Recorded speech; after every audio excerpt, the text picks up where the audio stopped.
could you please describe sacred music in the traditional Latin Mass in 3 words? Order, beauty, prayer.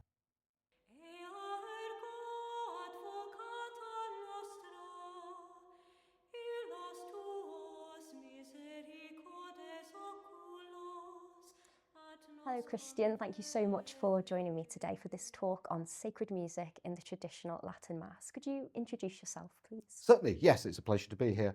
So I'm Christian Spence. I'm organist and have been now for around 14 years here at the Shrine Church of St Peter and Paul and St Philomena, working with the Institute for Christ the King Sovereign Priest.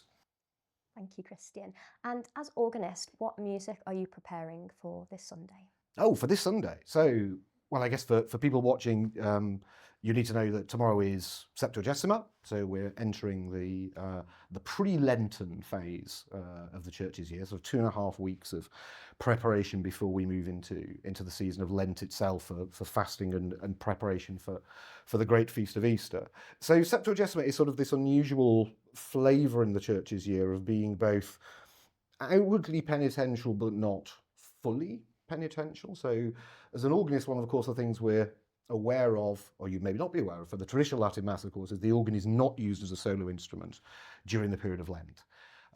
So organ is still allowed during this Septuagesima period, these next 2 weeks, but a few things are wound back. We no longer have the Gloria in Excelsis in the Mass. This week we still have flowers on the altar, but we don't have relics. And if we look at the rubrics for the organist, for music for the Mass, what we notice in Septuagesima is the organ is still allowed, but other instruments are not.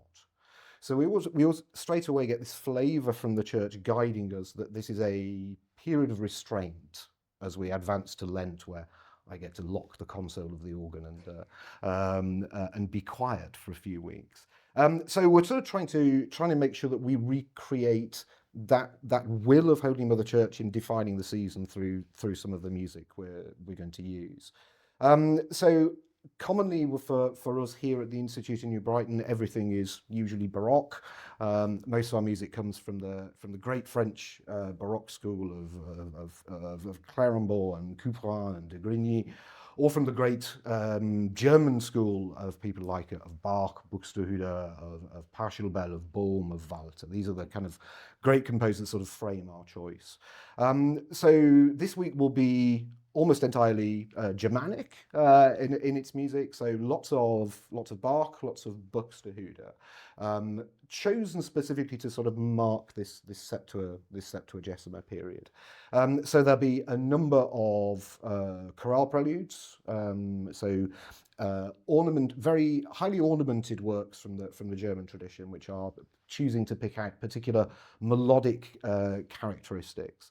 And even though some of those are based on hymn tunes that our North German composers would have known well, and the congregations would have known well, so much of that metrical hymnody of Germany in the 18th century is still derived ultimately from the Gregorian chant of the Latin Mass from centuries before, not just the Roman Rite, but from Ambrosian rites and other forms across Europe. So I guess to answer your question, there'll be Bach and Buxtehude mit Friede und Freude, which is a chorale prelude based around the end of the Epiphany season and moving into the Feast of Candlemas, which we also have on Monday. So we're sort of directly talking to those.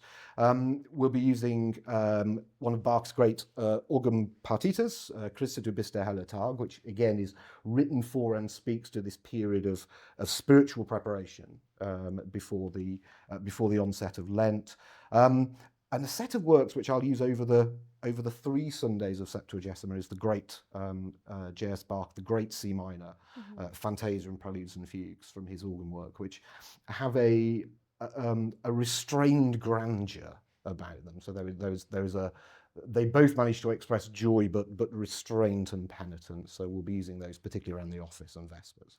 Oh, wonderful, thank you, Christian. So we have particular pieces of music for the liturgical year. Is it important that we use all of the different variations of music that we have to match the liturgical year? Absolutely, because ultimately the liturgical year is portraying for us throughout the changing seasons different aspects of the life of church and the life of Christ and the stories within all of that. And composers throughout the year, including our ancient composers of so much chant, but also more modern composers have drawn strength from the variety, from the spirituality, from the modality of varying parts of the church's year.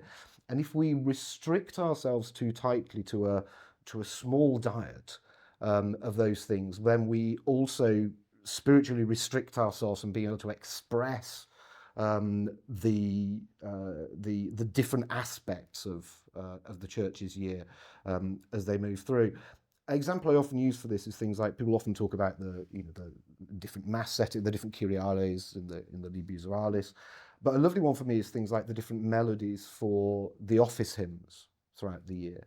And of course, the number of people who these days are able to hear the office sung, never mind weekly, but daily, and so read the office. Well, of course, the office is a great thing, and ideally would be prayed by all. But in reading it, there is a certain thing missing, because imagine at Compline, with the exception of different seasons, the text of the office hymn at Compline is unchanging throughout the year, Te Lucis Sancte Terminum. And there's sort of a risk that you say, well, it's the same text that I've now come to love and know so well, but in solely reading it, one misses the fact that the church has a variety of melodies for that Compline office hymn throughout the year. And those offices all express some aspect of the spirituality of the different seasons. So it's almost like you're trying to live, if you don't use the breadth of the resources which are provided, you artificially restrict yourself to a narrow diet. Yeah, absolutely. And if the faith is to be lived in any way, it should be lived in fullness, in Absolutely. all of those resources that we can give. Yeah, even if you're looking at your oratorio work, and Bach, as you mentioned before, he's written his beautiful Christmas oratorio, and then the Matthew Passion. Why would we not want to have Yes, all of this beautiful music? exactly. It's amazing. So is this, using all the different music, is this something you've always known? Have you always played organ for traditional Latin Mass, or?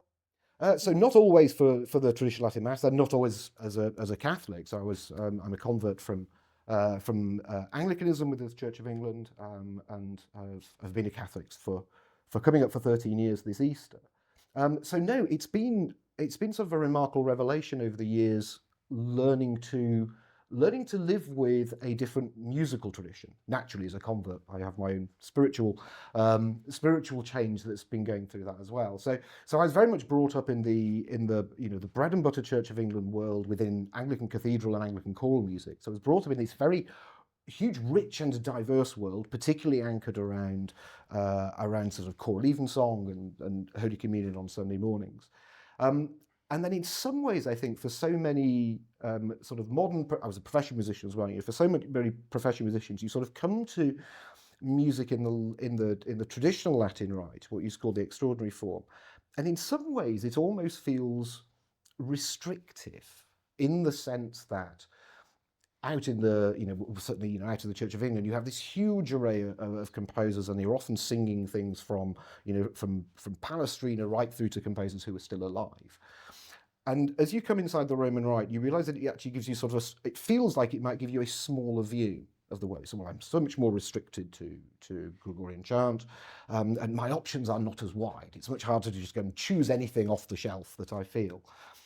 But in so many ways, in the way in which sort of the Catholic faith works more widely, is true freedom comes from being bound within a framework, from being bound within a set of rules and logic.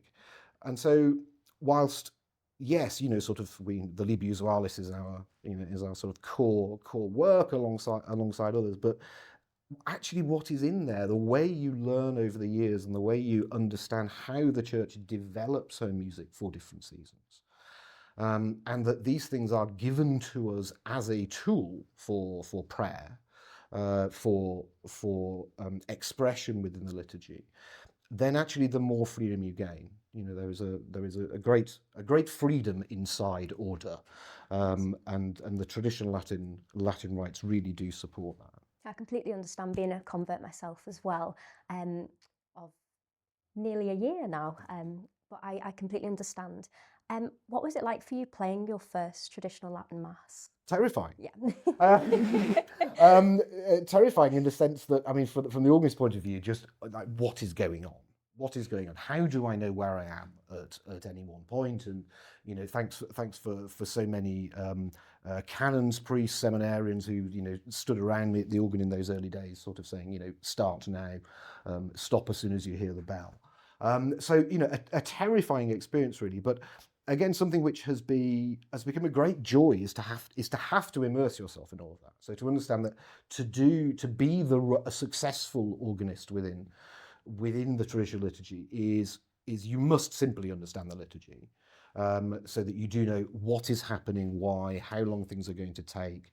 From the simple things like what are your visual and audio cues about when are you going to, when do you need to stop, to also make sure that the music you are providing is suitable for for the atmosphere that is being created, for the prayers which are being offered at the altar, as those things develop. So yeah, in the early days terrifying, these days a great joy. I suppose one of the things that marks for me at least, the difference in playing within the older form of the Mass to the new is there's much more simultaneous activity taking place. So within sort of the newer form of the Mass, things are often sequential. There is not a lot of time when the organ might be doing things whilst something else is happening, the offertory being about the only place. In the traditional Roman Rite, there's a wonderful sort of conciseness, which means sort of while the beginning of the canon, after the consecration, there is an opportunity for the organ to provide music simultaneously. So there's this wonderful kind of interaction between the organist and the liturgy, and learning to become, which I think lots of organists find this quite hard, learning to become truly subservient to the liturgy. Mm-hmm. To understand that your role here is not to impress your own thoughts onto the congregation, but to sit bound within the framework which the liturgy gives you. Wonderful phrase from an old priest years ago who always used to say, humility to the book. Which I think is such a good way of thinking about your role. I mean, not just as an organist, but as a server, and I'm sure the canons would agree as well. The church has ordained what it is we are to do. Your job is to the best of your ability, fulfill that. This is not really a time for creativity. No. And I think that's part of the beauty of the traditional Latin Mass. I know myself, when I first came to traditional Latin Mass, we are witnessing the greatest miracle. And for example, in my own opera world, you go and you watch an opera, and you're not staring at the surtitles, you're observing what is happening. And for me, it was with the music, it was all about that, and it just made it all make sense, and it was just absolutely beautiful. Yeah, and I think that's sort of not observing. A great organist, a great influence on me, always said, he said, you should almost think about your role as an organist in liturgy about being liturgical wallpaper. He said that in the same way that the statues or the stained glass windows or the images of the saints or the beautiful flowers are there to adorn and create an atmosphere, but never to detract from the act of sacrifice at the altar. That is your job too. You are here to imbue through, in the same way incense or flowers do, to add something, but not to get in the way of anyone else doing their own individual worship, their individual prayers, or the liturgy itself. And so sort of striking that balance is sort of where I often find myself, so putting most of my energy, Again, the same organist said, he always said, one of the greatest compliments you should ever receive as an organist after Mass is, the music was lovely, but I've no idea what you play. I don't remember any of it. And it's like, that's sort of, for me, that's your great compliment. If they remember, if they noticed, if they can tell you lots about what you were playing, you got in the way. You started to become the thing they were focusing on, and you need to take a step back. And our Gregorian chant is in Latin. Mm-hmm. Is it important that it's in Latin and that we sing our chant in Latin? Of course, it's firstly informs it's the official language of the church. All religions often have a particular language they use for their liturgical celebration, which is different from that which we go and converse with each other on secular matters in the street. But it's just anchored to the history of the origins of the Catholic Church, its development over time, through its stability, through its ability to with clarity proclaim the same message anew, but repeatedly every year. The nature of the Latin language, and there's some wonderful books written from the great monks at Salem who had so much to do with the Gregorian chant revival over the last century, and lots of stuff written about exactly how the Greek and then Latin poetry provides a particular ictus, provides a particular rhythm. And ultimately, it is that which is then expressed musically through the chant. And as you can't, whilst the text is always supreme in Gregorian chant over its melody, you can never really sever the two. You can never sever the chant from the text. So, lots of people have attempted to do translations with the chant, and they're never really wholly successful. They're often very good attempts, but that natural rhythm, the natural flexibility of the Latin language with the irregular accents is such a deeply such a deep aspect of how Gregorian chant works and lives that for me it's almost impossible to. So the Latin informs how the chant is to be sung. Absolutely. So there's two things really: is how your Gregorian chant is going to be performed, is how you're going to pray it as you sing it, because we must remember it is prayer first and foremost.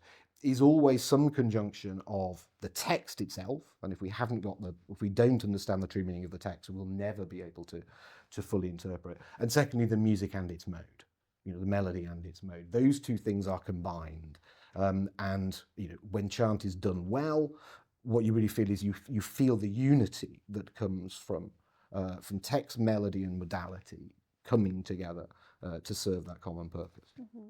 And if I was a beginner, what are your top tips, if you will, for attempting to start to learn Gregorian chant? Where would I even begin? Oh, it's a really good question. So I think lots of people will see some of the simpler ordinaries, so the Kyriales, the simpler mass settings. I think what I often recommend to a lot of my students is actually begin with Psalms. First, well, I think for two reasons. Number one is the Psalms are the backbone of the Opus Dei, of the daily prayers of the church, and you should become familiar with them, because ultimately, when you are singing your introits and your graduals and your offertories, you are most of the time singing directly from the Psalms themselves. So become familiar with those texts. But it's also a relatively easy way to become familiar with the modes. And so much of the singing interpretation of chant is modality based, that you really do need to have, for me, a strong grip on understanding what mode you are in and why. Mm-hmm. So for me, really, start with the office, start with the psalms, start with the psalm tones. When you become fluent with those, then start to move on to some of the simpler Kyriales, the simpler Marian antiphons. Mm-hmm. If anyone is watching, perhaps maybe from the Anglican tradition where they have psalms as well, are those psalm tones based on modes as well, or is it quite different? Generally not. So no, Anglican chant is very much in the modern musical tradition, in the sense that it's usually not modal, so it's based around the just modern major and minor keys. They're a beautiful thing in themselves. There's thousands and thousands of examples, but no, they never really talk to modality in the way that the nine Roman Gregorian tones do. Yeah, I think it's very important then, as modern day musicians, also to look into all of this, because it gives us such a good idea for our modern day notation also. I believe you're off to teach at the seminary in Criciliano. What will you be teaching there? So, accompaniment of Gregorian chant, which is sort of one of those topics which divides the world in many different ways, really.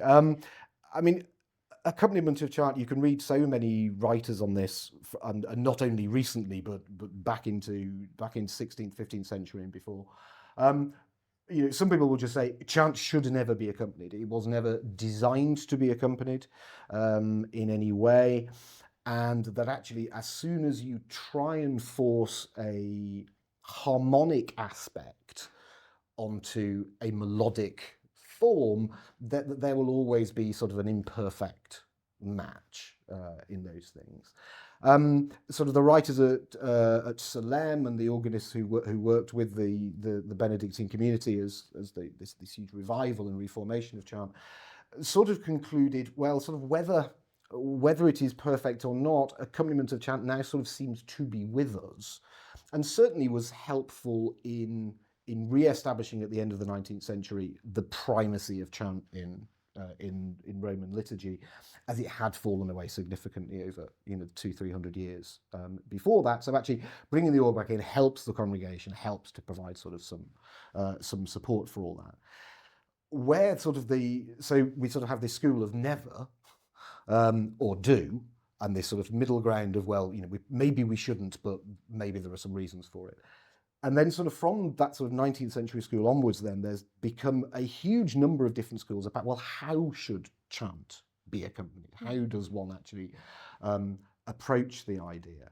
And I mean, there's lots of work from across Europe, from different organists, from different scholars of Gregorian chant, expounding sort of slightly more Italianate forms and French forms, lots of work from people like Lemons in Belgium, and all of it in some way feels unsatisfactory. And I think one of the challenges in those first times is sort of trying to apply the harmonic world of modern music, if I may say that, to an ultimately modal challenge.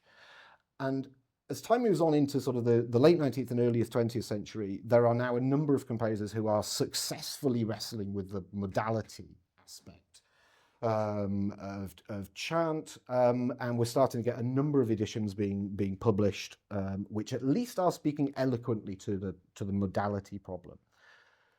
But there sort of became this additional challenge, which of whom, if any of your viewers have heard of him, Henri Potillon, sort of is one of the key people to sort of solving this position. He's an organist with the Benedictines at Salem. He goes into exile with them in Coire Abbey in the Isle of Wight. And interestingly, he sort of has a personal revelation too, because he wrote a very famous treatise on organ accompaniment of chant, which has 2 editions, and the preface to the second edition basically disowns his first edition completely. But he sort of solves the modality problem. And interestingly, he solves it by giving into what the monks at Salem had always taught from their restoration of chant, which was giving into the ictus, was giving into the rhythm, the natural rhythm of chant, and not trying to impose something externally. What sort of comes from that then is a development at Solon and Fongambo, and of particularly one of the choir directors. Basically, in one of his books, he sort of pleads, "Will someone give me an accompaniment that is simple and gets out of the way?" So all sort of previous accompaniments had been essentially too busy. So they try and move with the chant, at the speed of the chant, chord changes every sort of ictus or every second ictus, and it runs the risk of the organ becoming of an equal level with the chant. That there is the singing and the praying going on, and there is the organ doing its thing, and they end up fighting with each other for supremacy, And so what we follow here, or we try to follow with the Institute, is an accompanimental style much closer to that which people may hear if they listen to the monks at Fongambo, particularly, who did a great deal of work. So building on the work of Potillon, particularly from understanding modality, which is extremely hard, and for organists to go away and study all of this and to understand different hexachordal transpositions and when modes change and when they don't change is no mean feat. But really what's wonderful about the Fongambo method, which sort of comes, forgive me my long explanation to your original question, what am I going to teach at Gregorian, is the Fongambo method, the Fongambo approach, which is really how do you accompany chant whilst doing as little as you possibly can. So this may end up with entire phrases under a single chord, and then knowing about exactly what chords you can use to match the modality of the chant, but always out of the way. You should be that the organ provides no more than a loose cincture to bind the music together, but he's never prominent. You know, that always you get out of the way, step back, let the text and the melody do the work. Because essentially I always think, you know, every time the organ changes chord, every time that you move on the organ with chant, you draw a little attention away from what's being sung. So it's like the least you can do, the greatest stability you can provide. And hopefully then the entire effect is really one of calmness and stillness. And the organ can just vanish into the bricks of the building. Almost like the wallpaper that you mentioned earlier. Exactly, that's it. It's all about keeping out of the way. You also mentioned the word ictus. Could you explain what that is? So the ictus it sort of forms at the heart of the Solem method for chant. How do I do this? So there is the ictus from sort of Greek and Roman poetry and exactly how the rhythmic sense of all that flows, which is really where the Solem method, looking for that ictus, builds all of its work. And you know, if you have the patience to crawl through hundreds and hundreds of books in French, it's all explained in the Solem, the detailed Solem books. Ultimately, all Gregorian melodies can be broken down into groups of twos and threes in their rhythm. All we mean by the ictus is it is the first one of those. So it's whether you are counting 1 2 1 2 or 1 2 3 1 2 3 or a mix, every one is the ictus. And so for an organist, you're looking to never change chord, never change harmony unless there is an ictus. Ideally, only change it when ictuses are on long notes. All of these things are a sort of good set of rules that emerge out of the both out of the Potillon method, but also out of the Fontainebleau school. That there are, again, a strict hierarchy about what you can do and when, but generally it is do as little as possible. I see. Thank you so much, Christian. Thank you for your time and for sharing your knowledge with us. Pleasure. To finish, could you please describe sacred music in the traditional Latin Mass in 3 words? In 3 words, there's a challenge. So I think first of all, actually for me, is order. In the sense that, because this is what I might have mentioned it earlier, is one of the things that I found hard to get to grips with at first and actually now enjoy very much, is there is a set of rules, there are a set of liturgies, there are a set of decisions which have been made and formed outside of us, and all you really need to do is follow them. And so sort of a deep understanding of order and liturgy, and the phrase I used earlier of humility to the book, you know, becomes sort of a large part of that. Secondly is beauty, I think, just on a sheer human and emotional level, that if we do all of these things right, if we are subservient to the right things and follow the right rules, we can produce this beautiful, ultimately objectively beautiful output. And thirdly, I think prayer, because it's terribly easy, as I've been a choir director for many years, I've been a chorister for many years, I've been an organist for many years. It's terribly easy when you're up in the loft, that you are busy doing your job, and it is important that there are technical challenges and professional challenges, you do all that. It can be terribly difficult sometimes or terribly easy rather, to forget that the reason you're doing all this, ultimately what we're doing, is prayer and uniting everything back to the book.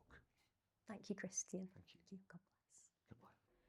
Thank you so much for watching. If you'd like to learn more, you can follow at Sophie Clarke Singer.